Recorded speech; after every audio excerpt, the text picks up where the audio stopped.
నీతివంతుడు. చంద్రబాబు నాయుడు గారు ప్రజాధనాన్ని ప్రజలకు పంచిపెట్టే మనిషి కాబట్టి శ్వేతపత్రం నిలిచేశాడు.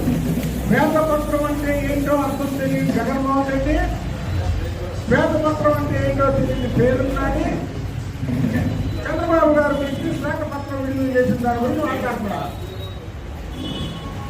జగన్మోహన్ రెడ్డి పోలవరం ఇన్నిసార్లు వెళ్ళాడు ముఖ్యమంత్రిగా ఉన్న కాలంలో. చంద్రబాబు నాయుడు గారు పోలవరాన్ని సందర్శిస్తే తప్ప. పోలవరం పూర్తయితే ఈ రాష్ట్రం సస్యశ్యామలంగా ఉంటుంది కాబట్టి చంద్రబాబు నాయుడు గారు వెళ్తారు, రోజుకు ఒకసారి వెళ్తాడు. ఏంటి మీకు నొప్పి? మీరు పనిచేయరు, చంద్రబాబు గారు పనిచేస్తారా?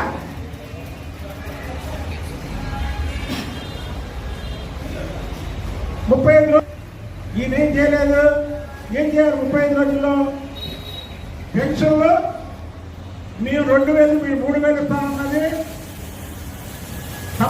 దశల వారుగా పెంచారు. మేము 3000 4000 ఇస్తానన్నది ముఖ్యమంత్రి అయిన వెంటనే ఇంటింటికి పంచారు.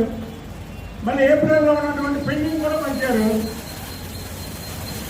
ఇంకా ఉన్నాయి.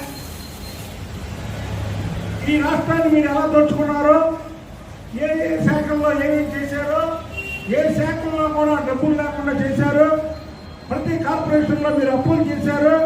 ఇవన్నీ కూడా మీకు 151 సీట్లు ఏదైతే 2019 ఇచ్చారో వాళ్ళకి తెలియపరచాల్సిన అవసరం చంద్రబాబు నాయుడు గారికి ఉంది.